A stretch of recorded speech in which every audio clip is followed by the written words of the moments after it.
I opened the garage door just to grab a box of old decorations, but the scene in front of me stopped me cold. Evan was shoving a thick stack of papers into Drew's jacket pocket. The movement rushed and tense, like they were hiding something no one was supposed to see. Drew looked up first. Evan turned around after. Both of them flinched, as if caught in the middle of something I wasn't meant to witness. I stepped closer. A corner of the stack slipped out of Drew's pocket. The overhead light hit it just right, revealing a number so large it was impossible to misread. My heart tightened. It wasn't the kind of paperwork Evan ever had. The man I married, the one who always told me he made just enough to get by. I didn't say a word. Drew, my husband's brother, quick-tempered and always on edge, yanked his jacket closed right away. Evan stepped back half a pace, his eyes avoiding mine. A short silence settled over us, thick and suffocating like a heavy fog. I wanted to ask, but my mouth went stiff and nothing came out. I just looked at Evan. He opened his mouth like he was about to explain, then closed it again. That hesitation made everything clearer. They never planned to tell me about this. That moment pulled me back to the first day I met Evan. That day, he chose the smallest table in the restaurant and whispered that the tip for that table would be a little lower. Evan was always like that, frugal, careful, and the type to compare prices before touching anything. He refused to let me pay for anything over $15. Once, he gently pushed the menu back toward me and said, "The dishes on the right page aren't worth it." His voice was soft, not forceful, but enough for me to see how much he worried about money. I used to think that was just his personality, a simple man who worked hard and didn't chase luxury. Part of me even liked that he never bragged. When Evan talked about his family, he only said they lived simply. I had no idea his version of simple had so many layers underneath. The first time I met his mom, Marcy, was in a kitchen that was spotless to the point of precision. She was polite but guarded. Her eyes weren't curious or obviously judgmental. They felt more like a measurement. Every glance was light, but it carried the question of whether I was the kind of woman who could be swayed by money. Marcy didn't say much, but every word she did say had weight. And Drew? He was completely different. Hard to read, irritable, and always giving the impression that he held authority over everything connected to Evan. The one time we talked about moving out on our own, Drew cut in like it was instinct. "You think you can handle that?" That question wasn't concern. It was control. I used to think all of it was just the personality of a family that wasn't well off. People who lived cautiously because they were afraid of slipping up again. Plenty of families are like that. But today, in this garage, with Evan avoiding my eyes and Drew hiding that stack of papers like it was a weapon, none of it lined up anymore. I thought about the number I'd seen a moment earlier. It was far too big to belong to a man who always refused to buy a slightly better bottle of soap. Too big for a family that counted every dollar spent on groceries. So why was Evan involved with it? I turned to him. "What did you give Drew?" He exhaled hard through his nose. "Nothing important." I hated that answer. Nothing important. It's what people say when the thing they're hiding is too important to admit. Drew brushed past me, not meeting my eyes, his voice sharp. "We're in the middle of something. Go inside." Go inside. The lowered tone wasn't affectionate. It was the kind meant to tell someone to stay out of what doesn't concern them. When he disappeared behind the door, Evan finally looked back at me. His eyes were a mix of exhaustion and fear. Fear of what? Fear I'd find out? Or fear I'd misunderstand? The garage suddenly felt colder. All the small details from the past months lined up into a pattern I'd never let myself look at directly. Evan working extra hours, but never getting a raise. Hadn't Evan turning down every suggestion I made about opening a joint account? Evan tensing up every time Drew called? Marcy asking me those pointed questions about how young couples need to live frugally if they want stability. Those tiny things came together into one big question, heavy and cold like a stone dropping into the pit of my stomach. Why would a poor man have paperwork like that? That night, when we went back inside after what happened in the garage, Evan quietly washed his hands and sat at the dining table like nothing had happened. I sat across from him, and the air between us grew thicker by the minute. Marcy set a plate of chicken on the table, offering a small smile, but her eyes flicked quickly from Evan to me, as if checking whether either of us seemed different. Dinner was the same as always. Simple enough, and quiet to the point where you could hear the silverware touch the plates. I tried to act normal, but the tightness in my chest wouldn't go away. Marcy never asked about money directly, but she always circled around it. She looked at me and said, "Are you used to living frugally like our family?"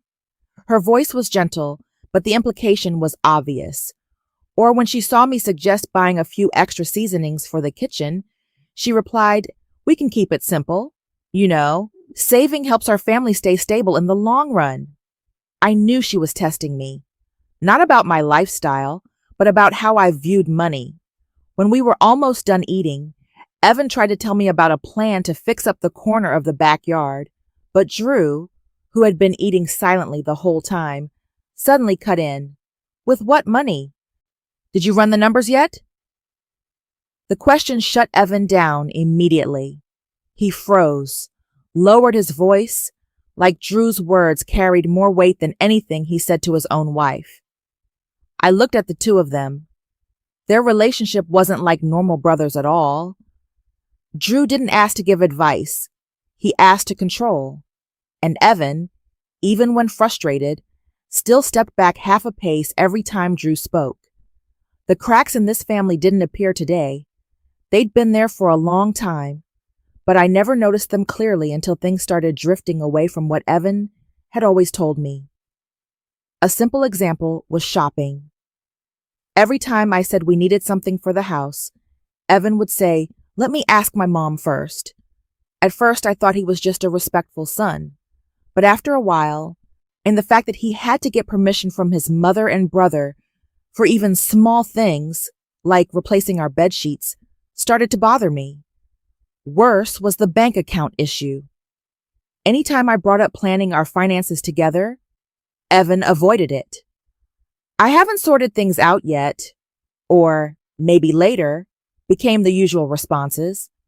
I had never seen a single real number that belonged to him. Everything felt hidden, not just from me, but from himself too.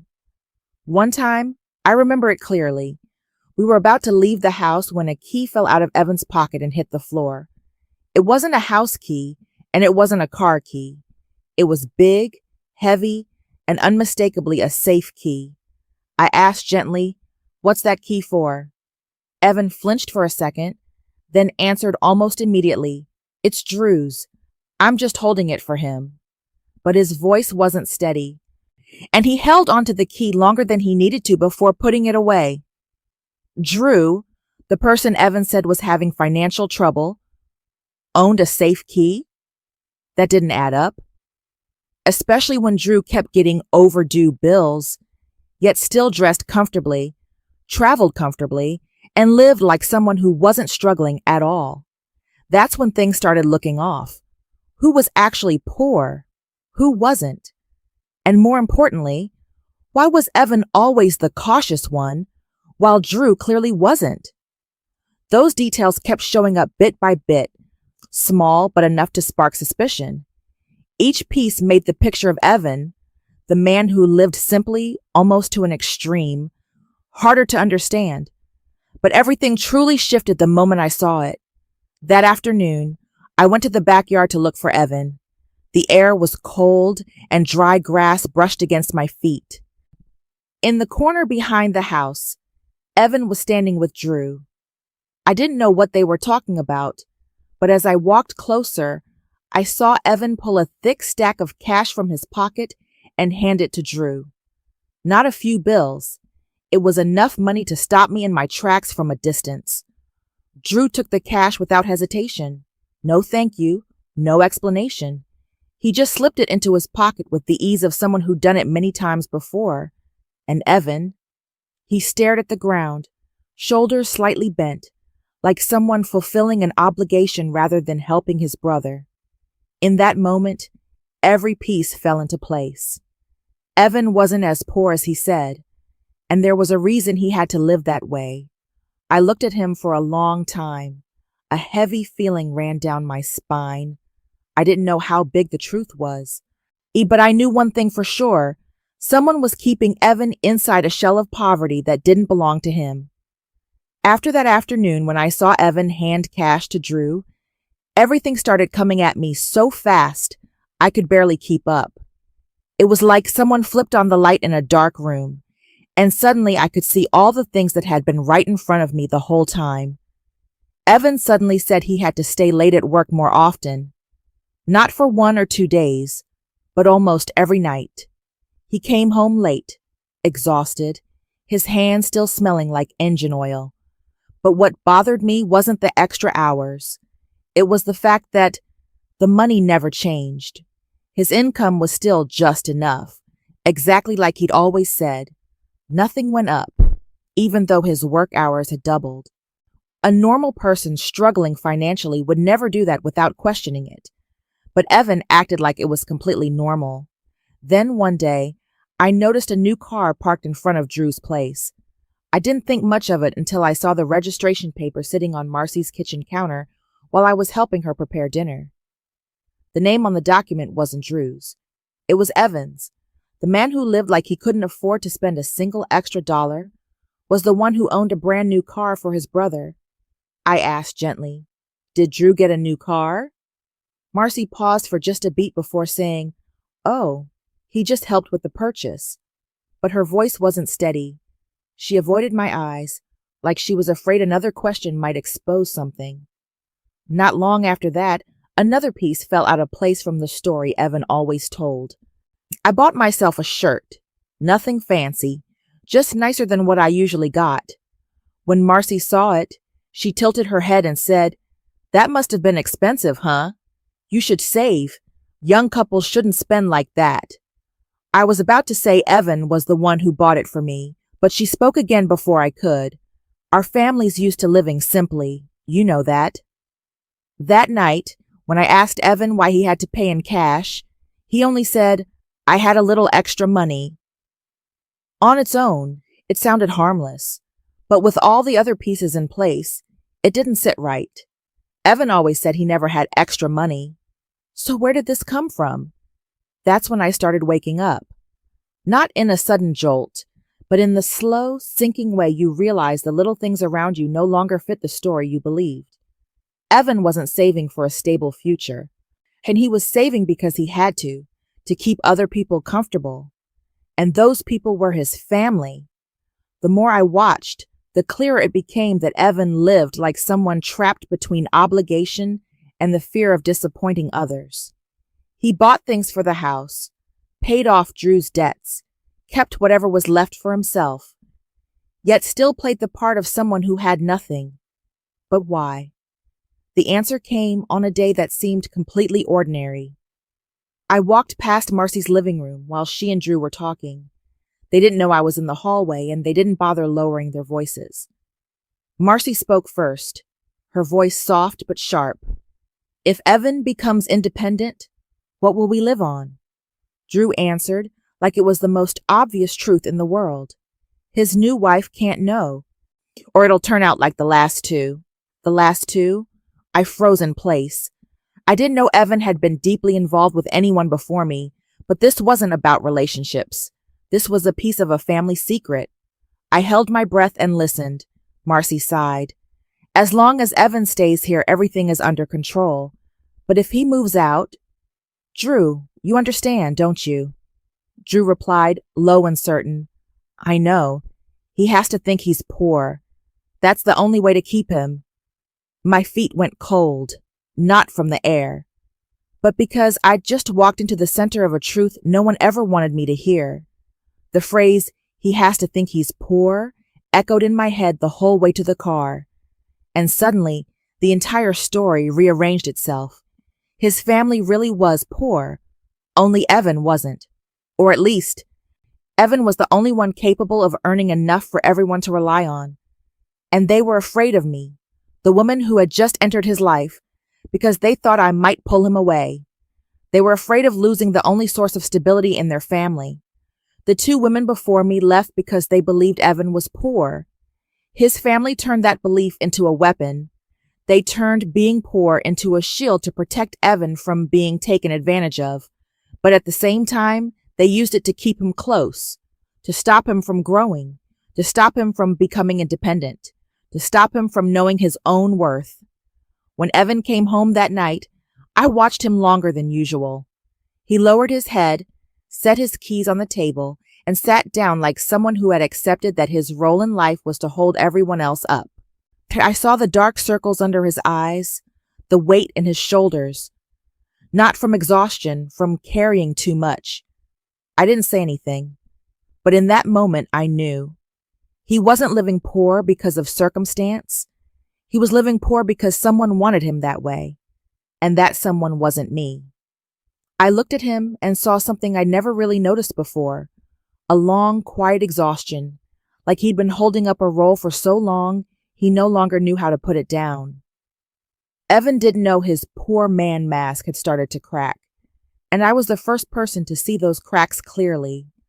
I always knew Drew was capable of crossing lines, but I didn't expect this.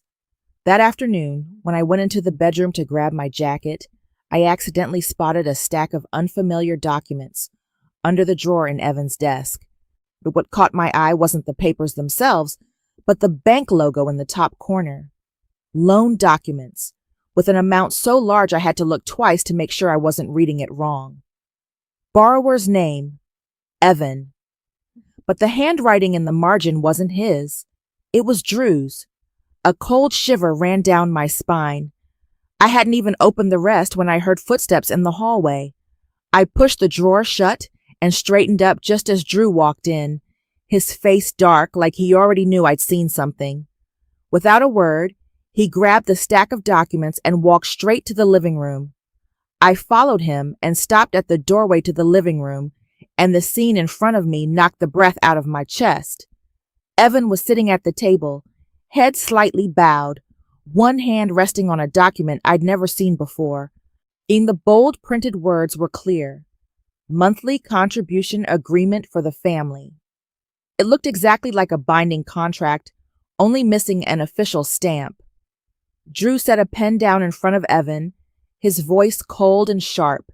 Just sign it. You know the family needs this. Evan swallowed hard, his hand trembling slightly as he picked up the pen. He looked at the paper like someone who knew he had no other choice. And the worst part was this: he didn't fight it. He didn't ask questions. He didn't negotiate. He just prepared to sign. I took half a step inside, but stayed quiet. I wanted to understand fully before stepping in.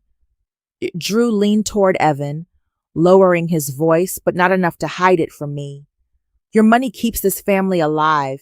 Your wife doesn't need to know. Evan closed his eyes for 1 second. 1 single second. Yeah, but it was enough for me to see all the years he'd spent trapped inside the mold his family built for him. He lowered the pen to the corner of the page. I didn't wait. I stepped into the room, my voice steady in a way that even surprised me. What is Evan signing? Both of them turned around. Drew shot to his feet like someone had yanked a string. Evan flinched so hard the pen slipped from his hand. I looked straight at Drew, my voice low and cold. Why are you using Evan's money to pay your debts, while forcing him to live like he's poor? The question hit the room like a dropped weight. Drew froze, eyes widening, the look of someone whose weak spot had been exposed before he had time to brace. You don't understand, he stammered, trying to steady his voice but failing. I didn't look away. Then explain it. What exactly am I misunderstanding? Evan looked at me, his eyes trembling, like he couldn't believe I had said out loud what he himself had never dared confront. Drew's gaze darted from the documents to Evan, then back to me. This is A family matter. You don't have the right. I cut him off, still calm. I'm his wife? And I just watched you force him to sign an agreement to keep him trapped in a role, a poor man, that he isn't. The air in the room stopped right there. No one moved. Evan looked like someone pulled out of a long trance, and Drew didn't know how to react now that the secret he'd been guarding was stripped away with just a few sentences. I turned to Evan and spoke slowly, each word firm and clear. You're not poor. They just need you to be poor so they don't lose you. Evan stared at me for a long time, long enough that it felt like the entire room narrowed down to just his eyes, the eyes of someone who, for the first time, saw another person standing with him, not above him or behind him. After a few seconds, his shoulders fell, but not from disappointment. It felt like a small part of the weight he'd been carrying finally slid off, even if only a little. Marcy appeared in the doorway. No sound, no rush. She looked at the document on the table, then at Drew, then at Evan, and finally at me. Her expression was no longer cautious like the first days I met her. It shifted into a silence of resignation, the kind that comes from knowing things have gone beyond control. She didn't say a word. Neither did Drew. Evan stared at the table as if his world had just cracked down the middle. There was no screaming, no blaming, no arguing. And the truth was the only thing left in the middle of the living room, and no one could cover it anymore. I looked around at all of them, then at Evan. I didn't need to say anything else. I knew he understood. And that silence, the suffocating silence that had lived in this house for years, finally had someone willing to break it simply by refusing to accept it anymore. A living room so quiet you could hear every breath, a secret laid bare, and a man standing on the edge of two lives, the one he'd been forced into and the one he could finally choose. Everything was on the table now. There was nothing left to hide. After that suffocating pause in the living room, I knew things would never return to the way they were. Evan stood there. He staring at the papers Drew had pushed in front of him, like they were shackles he'd worn so long he forgot they were heavy. When I stepped closer, he let out a long breath, the kind you release when you finally hear the sound of your own voice after years of being silenced. I placed my hand on the table, my voice low and steady. Evan, you deserve a life of your own, not a life built for your family. He looked up at me, his eyes full of confusion mixed with relief, like he didn't believe he had the right to that life until he heard me say it. I didn't wait for his answer. I continued, We're leaving. Tonight? Evan glanced toward the hallway where Marcy stood. She didn't stop us. She didn't apologize. She just stayed silent, her lips pressed tight. It wasn't agreement. It was the quiet realization that the control she'd held for years had just slipped out of her hands. Drew stood frozen, his face pale. He opened his mouth but couldn't form a single word. I could see it clearly in his eyes, the fear of someone finally losing the only source of security they had depended on for so long. We went upstairs. Evan opened the closet and pulled out the suitcase he'd almost never used. He stood still for a moment in front of the drawer, then looked at me. Are you sure? I've been sure for a long time, I said. You just need to listen to yourself. He nodded slightly, and for the first time, that movement carried relief instead of submission. We packed in silence, but it wasn't the heavy silence that usually filled this house. It was lighter, like the air finally had somewhere to go. Pardon when Evan rolled the suitcase down the stairs, Marcy stepped aside. She didn't reach for him, didn't cry, didn't call his name.